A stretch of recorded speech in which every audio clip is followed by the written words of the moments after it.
Thank you for attending my presentation on the rise and fall of Zaum.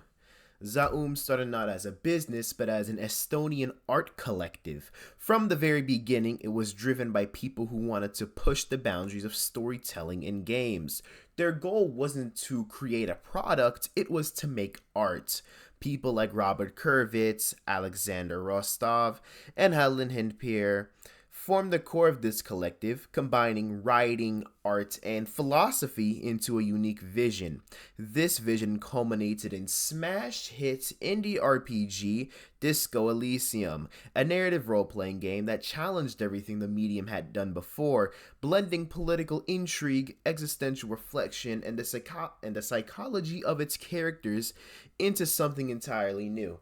And Zaum, in particular, was a very talented studio. I mean, we can talk about Kurvitz and the watercolor paintings of Alexander Rostov and the writing of Helen Hindenpeer, but the whole studio in of itself was just an uber talented, hyper educated group of just some of the most intelligent people I've ever seen go into the creative industry of video game development. But with so much talent comes friction. Big personalities, bigger ideas, and an insistence on doing things their way often clashes with the mundane realities of running a studio in which that has to generate profits. The tension between artistic ambition and corporate necessity was there from the start, just simmering under the surface. But also, to bring their ambitious vision to life, the Zaum team endured reports of mega crunch during the development of Disco Elysium. 9 months of long hours, high pressure, and relentless deadlines became the norm. The results were astonishing. Disco Elysium was a masterpiece, winning awards and acclaim worldwide. But obviously, putting a bunch of developers, especially a bunch of developers as talented as those at Zaum, in a state of crunch like that comes at a human cost. Relationships frays, trust eroded, and exhaustion became a constant companion. The very passion that drove their creativity also sowed the seeds of conflict, showing how fragile even the most talented teams can be under pressure. And now, this is where the metaphorical stuff hits the fan. After the success of Disco Elysium, cracks in Zaum's structure began to widen. The founding creative team, Kurvitz, Rostov, and Hinpier, found themselves in conflict with the business side of the studio, led by Ilmar Campus and Tonis Avel. The founders accused management of a fraudulent takeover, claiming that the studio's own finances were used to wrest control of the company from them, which, by the way, is extremely illegal. In response, the management claimed that the founders created a toxic work environment.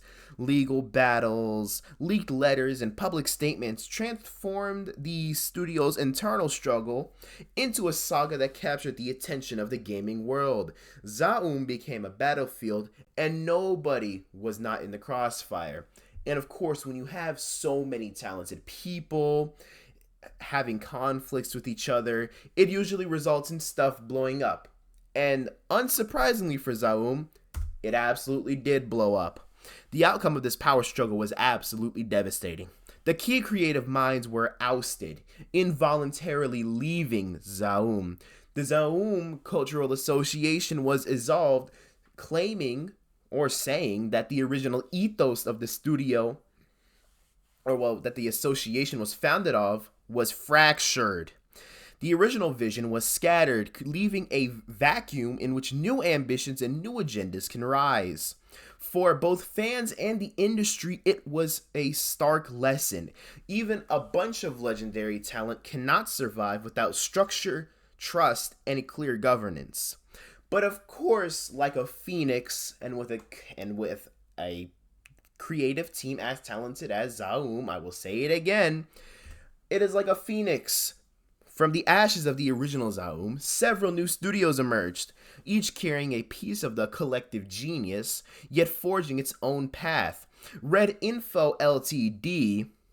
founded by Kurvitz and Rostov, aims to continue the artistic vision that started with Zaum. Longdue Games, another successful successor studio, is creating Hopetown, a claimed psycho-narrative, or was it psycho-environmental RPG that explores the environment as the characters within it, which me personally I'm very interested in. And of course, there's another studio, Dark Math Games, is working on Triple X Night Shift, a detective RPG set in a ski resort, combining narrative and player choice in new ways. And Summer Eternal, perhaps the most ideologically distinct, is explicitly socialist, worker-owned, and cooperative, emphasizing cultural and social values in both structure and creative output. I hope YouTube doesn't ban me for saying, the socialist word. Come on now. Each studio represents a fragment of the original Zaum, pursuing its own vision while still tied to a shared legacy. And today, the Zaum story represents a real Three Kingdoms scenario. The original founders through Red Info Ltd. Retained the original soul of the studio. The new management of Zaum still holds IP control of the brand, acting as the de facto guardians of Zaum's legal and commercial legacy.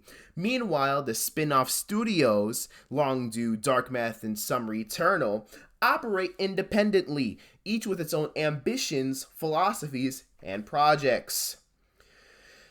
In this fractured landscape, every studio, every announcement, and every new game becomes a strategic maneuver in the ongoing battlefield to create the spiritual successor of Disco Elysium. Zaum's story is more than just a scandal. It's a cautionary tale about the realities of making games. Talent alone is never enough. Even the most brilliant creators must balance artistry with business, vision and management, and ambition with sustainability.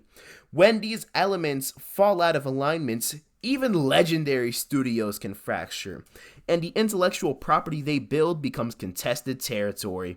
It's a vivid reminder that making games is as much about people, relationships, politics, and governments as it is about art and code. Alright, I'm glad you enjoyed the video. If you really came this far, smash that like button, smash that subscribe button, click the little notification bell to be notified whenever I'm making a new video. I'm patting the timeout so I can get this, get a little more of that, what's the word? Average watch time so I can get monetized. Thanks, guys. Alright, see you.